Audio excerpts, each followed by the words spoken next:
I recognize Senator Warren. Ransomware has hit everywhere.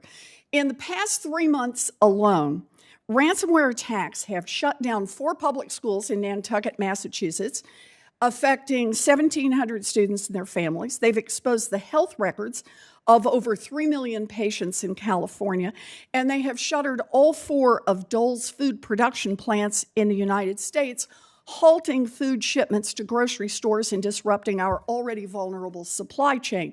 That's just in the last 3 months. Let's do the last 24 hours. Just yesterday, we learned that ransomware attackers stole sensitive investigative information from the U.S. Marshals Service. Now, according to FinCEN, in the first half of 2021 alone, ransomware attackers likely received $5.2 billion, that's in half a year, in payments from American businesses, hospitals, school systems, and public utilities.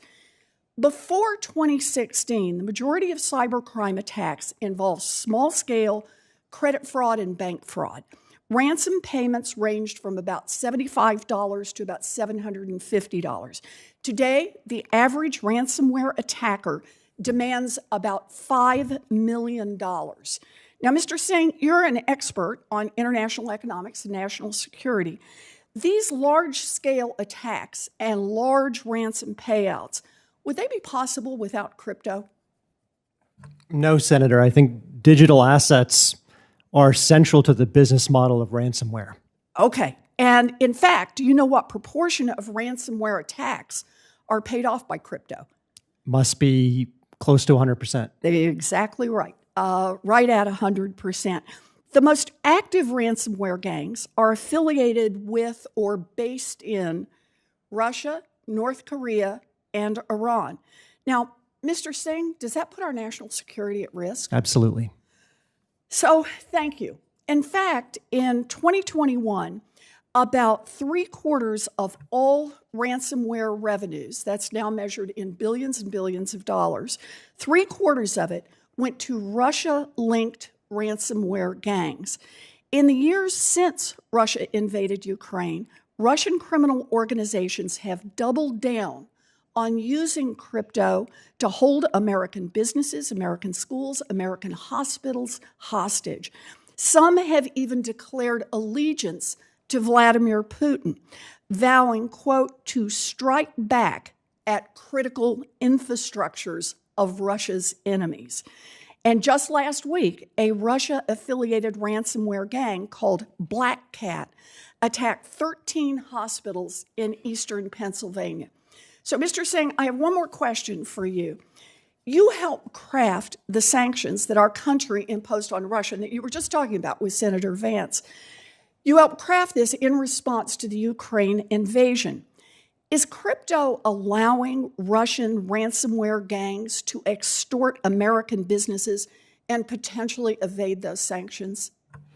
Senator, I don't believe it's allowing for the evasion of sanctions at scale, but even $1 of evasion is not something we ought to tolerate.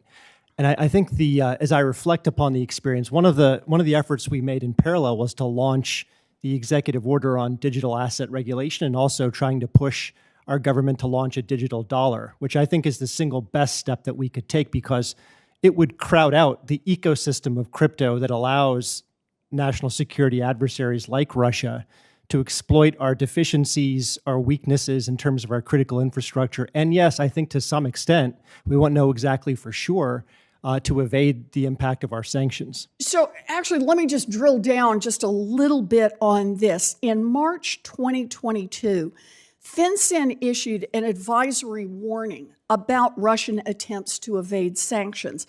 The guidance said, and I'm going to quote, "Sanctioned persons, illicit actors, and their related networks or facilitators may attempt to use crypto and anonymizing tools to evade U.S. sanctions and protect their assets around the globe," end quote. And in September 2021, OFAC issued an advisory highlighting the sanctions risks associated with ransomware payments. And if I'm not mistaken, you were serving in the White House at this time. Do you agree with these statements from FinCEN and OFAC? Yeah, I do. Good. You know, crypto is being used to hold American businesses for ransom. It's being used to threaten American towns. It's being used to evade American sanctions. And it's being used to enrich America's adversaries. We have got to stop helping these guys by letting crypto go unchecked. Senator Roger Marshall and I are reintroducing our crypto anti-money laundering bill to protect our nation from ransomware attacks by stopping the flow of dirty money. It's something we need to do for our national security. Thank you. Thank you, Mr. Chairman.